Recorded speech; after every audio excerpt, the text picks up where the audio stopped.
like, damn, I'm getting up there. But it's like, nah, man. Like, I mean, and it's crazy too. Like, you know, when I was, you know, I mean, even when I look back on my career when I was 23, like, yeah, we have come a long way. You know, the person that I came a long way with, she's in the other room right now. Like, she's probably listening to this and like, yo, like, damn, like when I was 23, because I was living in New York, like we used to, you know, like around this time 10 years ago, I was living in New York, and when I tell you, like, that was I don't want to say it was the hardest like working time in my life, but that was, yo, you know how many mistakes I made?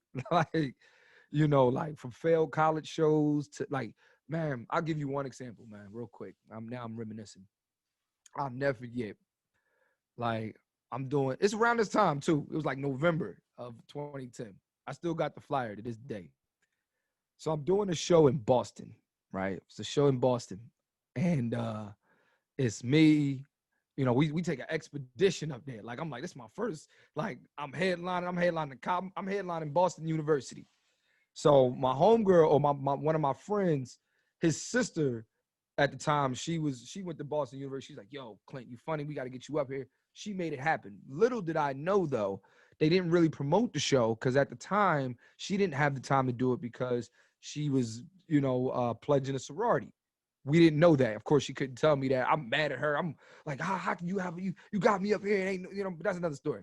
So long story short, we drive up to Boston from New York. It's me, my cousin Denier, my friend Rita, one of my boys, Desi Johnson, he was my opening act. My boy R to he was my DJ. Like I'm like 6 deep in this car. My cousin Dwayne. Now, mind you, we're talking all of these people. I'm not paying nobody, but I got a whole entourage with me. Like,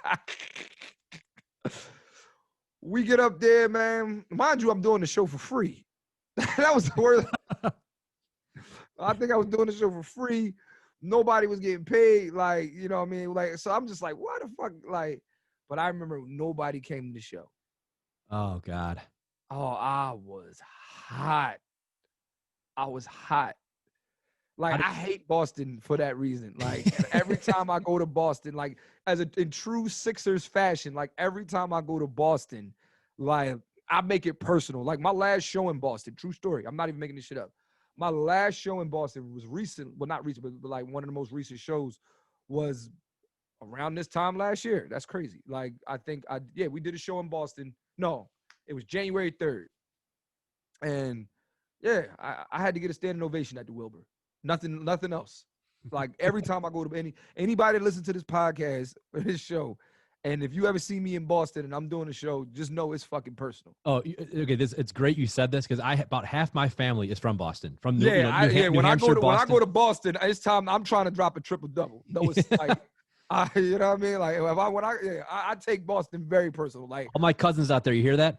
You got to get to like when I go to Boston, I'm Dr. J, motherfucker. I'm grabbing you by the throat, like I'm not playing. Like, oh, that's that an is iconic great picture, by the way. So I got to get that picture on my wall. Oh, that is an iconic picture.